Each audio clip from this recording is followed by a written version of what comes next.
Hello everyone, I hope you're all doing well and are staying safe during this really bizarre time. I just wanted to pop in really quickly before the video started and just apologise for not uploading. My work has been really busy recently and I just haven't had a proper chance to sit down and make content. So I'm taking a chance right now that I have of my free time and just making loads of YouTube videos. I filmed 2 today, so I'm hoping to kind of release them whilst I'm busy during the next few weeks. But yeah, I hope everyone's staying safe and I really hope you enjoy the video. So as you guys will be able to tell by the thumbnail and title of this video, we're going to be doing a flip through of my bullet journals. This is really exciting for me because I didn't really post near enough any photos of my bullet journal this year because of burnout and also because of a cheeky little thing called a pandemic, which means I have to work constantly and don't have a lot of free time. Yay! But away from all the negatives, I'm really proud of my bullet journals. The first one I used was kind of a learning experience, to say the least. I bought it from a shop called Flying Tiger Copenhagen in Edinburgh. It's a fantastic store with a kind of Muji inspired, as in the price is really cheap, but an IKEA look. So if that makes sense. So it's got the really bright colours, but it's cheap and functional like Muji is. So I got this bullet journal from there and I just threw all the creativity I could into it when I first started it off.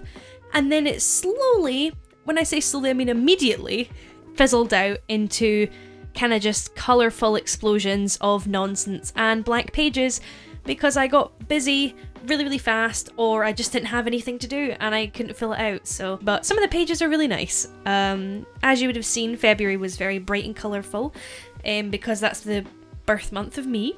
And then March was this kind of warm kind of vibe because I knew I was going to be pretty busy that month. Little did I know how busy I was actually going to get because all of my physical work I was doing in college then got moved online. So yeah, that was fun. But I was actually in England the week before lockdown happened, when this is all kind of started off. I was looking at flats down there, I was looking at going to university down there as well, so it was all a bit crazy, to be honest. Yeah, it's kind of bizarre looking back at all this now because it's a lot of my college work I was doing, so all the pages are kind of just dedicated to my graded unit. Which luckily I passed with an A, so, you know, at least that happened.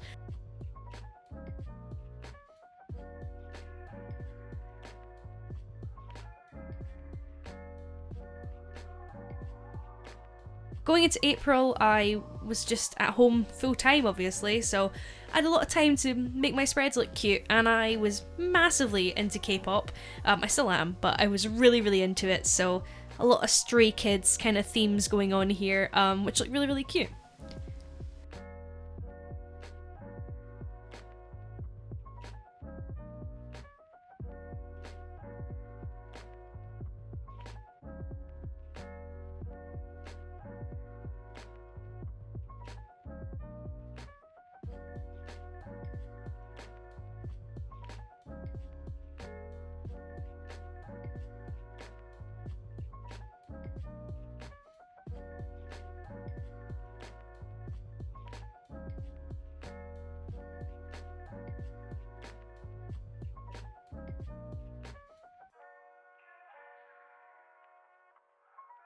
May, again, was a really nice spread. It's really cute, really bright and colourful. Did I use the mood tracker? Absolutely not. Did I use the weekly spreads? Barely. Which is a shame. But I think something I realised whilst I was doing these kind of spreads, even still now, is I give myself way too much space.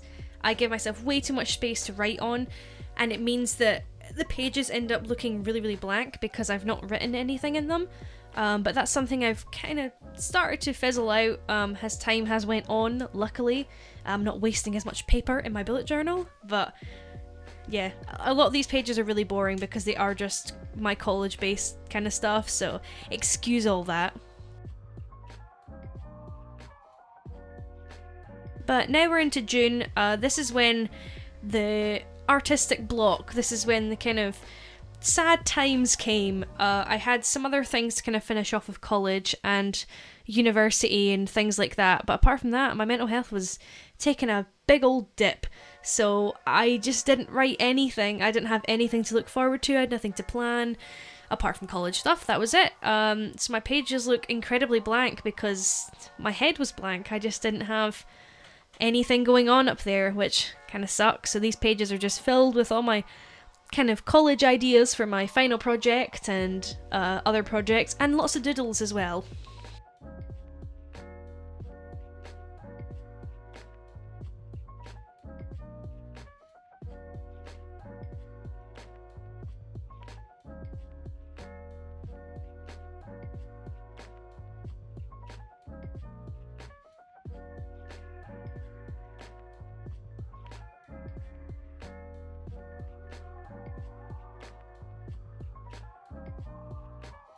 But those were the last pages of this bullet journal, and now we move on to the Dingbats journal.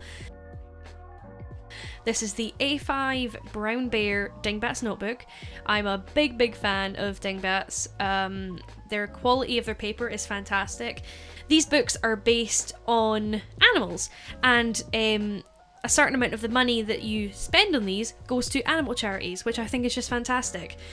So I spent £15 on this notebook, which was a lot more expensive than the yellow one, which cost me £4. So I wanted to make this one be a bit better. I put a lot more effort into it. I wasn't wasting the pages as much because I knew that I'd spent a bit of money on it. So I wanted to make the pages worth my while. I didn't have a job at this point, so I was kind of just running low on the old money and using any of my art supplies I could. Which means a lot of the pages are quite blank because I didn't have many supplies. But going into August, this is when I was applying for a lot of jobs because things had started to open up. Kind of life was starting to return to a new normal, and I was applying for some jobs, and I actually got one. So you'll see after August, going into September, my spreads are pretty lacking. They're pretty empty because I was doing online classes for digital marketing, and also I was working, so I didn't really have anything to write down. I didn't have anything to plan because I was working near enough every day for a small amount of hours during those first kind of couple weeks, but then it started to progress pretty quickly to the point where I didn't have any free time. Well, I do have free time. It sounds silly to say that. I do have free time, but I lounge about a lot, and when I'm speaking to my family, that takes up time. So when I actually sit down to make content, I can't do it. So as nice as these spreads are in September, I didn't have anything to plan for. Going into October, however, I tried out some new styles. I was on Pinterest a lot more. I was trying to use more of the kind of stickers that I'd bought from the money I'd earned from working at the job. But again, spreads are empty, apart from this one, which is really bright and colourful and has a really nice entry about my best friend's dog who sadly passed away. So that's a really nice spread to kind of tie off that really rubbish week. And then November, again, I really like the theme for this one, but I was just busy and I couldn't even finish this week. Like that week that was there was just couldn't even finish it. And with that, we are finished with my bullet journals. But I really hope you guys liked this video, and if you did, be sure to give it a little like, and if you want to see more of my content, then give me a little subscribe. I hope you guys all stay safe, and I'll see you soon.